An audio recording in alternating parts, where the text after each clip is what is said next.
Well, T-shirt that comes to it. Funny thing you mentioned that. It's in the envelope. It's marked Becky. Because I was amazed to find out tonight that. So the answer is I don't have it. Well, that's a long way to say it, but I think that's not just capture all the flavor and nuances of it. But if you want to just cut to the chase, yes. But you still have to move. Oh. It's a demanding class. Okay.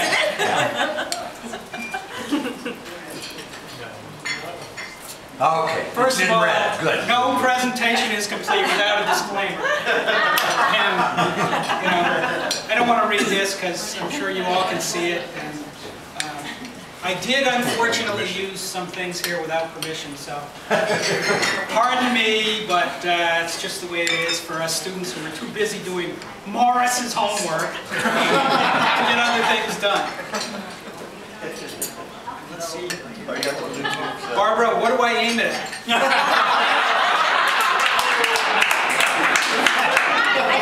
It's a laser pointer. Okay, here we go. The graduates of GBEP 2010 are really proud to honor the faculty and staff of GBEP. We know what you've put in to get this ready for us, and we really appreciate it. And that's the last straight thing I'll say. Okay, John, you got to start with somebody here. You did walk us through the history of MIT. We're not sure how much of that predated you. And, you know, we didn't have a whole lot to pick on from organizational perspective, so we decided to look into some of your research to try and get a better feel for you. So, we have a slightly skewed history of your research. It's brief. You just hit the high points. First of all, as happened this week, we all got a copy of a paper that you did when you worked with the police department. And I was struggling at the time to come up with that last good hook for this. I saw that and said, darn, this is it. This is it. So, John, I managed to dig this up by appealing to the police department to get their photos, and here it is.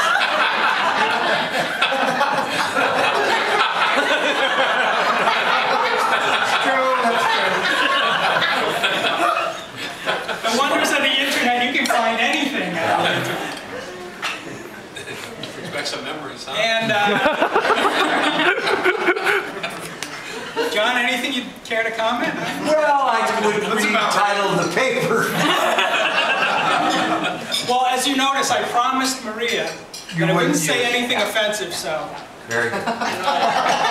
Okay, and the other main sideline that we found about you is the Disney organization. Ah, yeah. How much time you spent with them.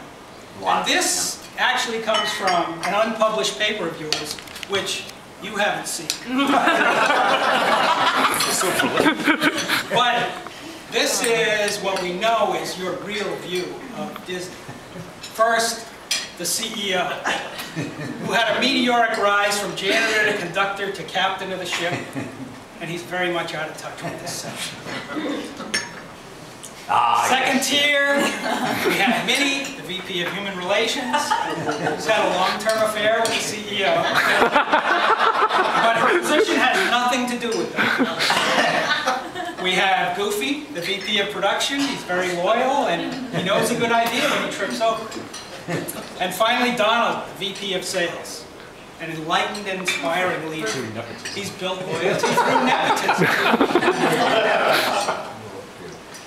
Okay, now we move down. We have Snow White, the Director of Negotiations. Alternately charms and terrorizes the dwarf union, and is rumored to be germaphobic. Sleeping Beauty, the Director of Hiring. Always looking for future princes of industry, and rumored to be narcoleptic. The Seven Dwarfs, the shop stewards, short on talent, and some other things. and Moody.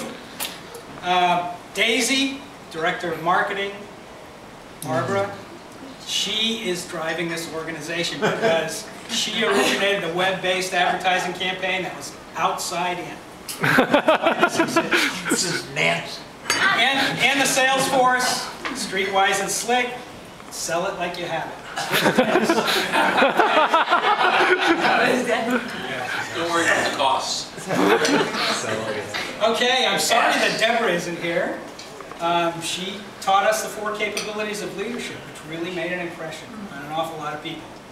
I just wanted her to know, we actually had 4 capabilities before we started this.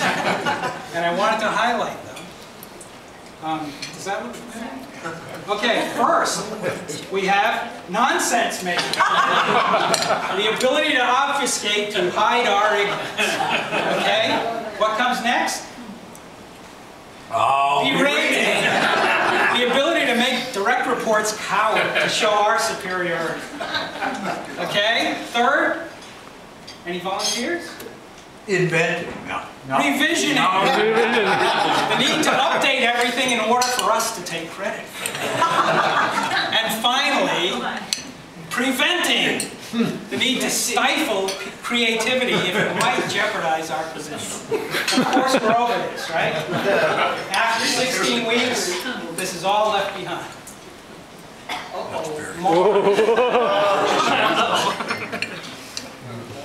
Morris, what can I say? It's hard to even start here. Many clever presentations, a few clearly expressed opinions, and a back-breaking amount of homework, which I'm sure all of our spouses really didn't appreciate how much time it took away from them. So, this is your day, Morris. The McInnes Accounting Standard Boards, or the mascot, presents the MAD.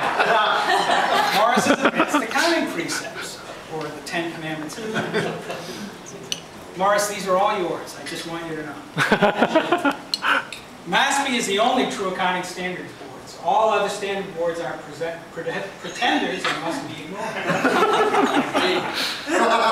Cherish your accounting statements. Give them the attention they deserve. Income statement, income statement, income statement, statement of cash flows, and oh, by the way, the lowly balance sheet. Absolutely. Never allow the name McInnes and the term present value.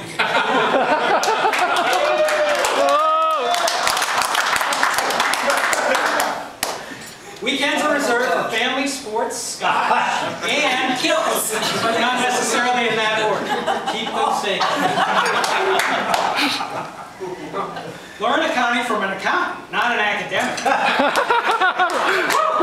Not to be credentialed for it, only arithmetic. Don't let accounting cases get you down, because as we all know, your solution will never be margin. Don't get distracted by an attractive accountant of the opposite or the same sex. Accountant shall never steal from his or her firm. Instead, he or she should use creative but consistent accounting practices to protect its assets. Don't slander another accountant, even if he or she is dead. And don't yearn for someone else's accounts. The cash is always greener in the other accounts.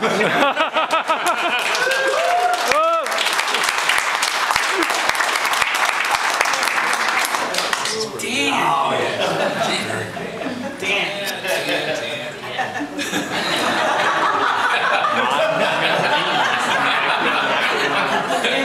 First of all, I have to say I'm really glad that you came with us tonight, because you could have been sitting home alone or sitting home alone with your wife. And of course we know, one is the loneliest number. Two could be as bad as one. It's the loneliest number since the number one. And I'm afraid that if you and I got together, we could win the 70s trivia contest. Okay, you've given us mind-numbing readings in micro and macroeconomics, and you've helped us reach that point at which we cannot benefit further from any additional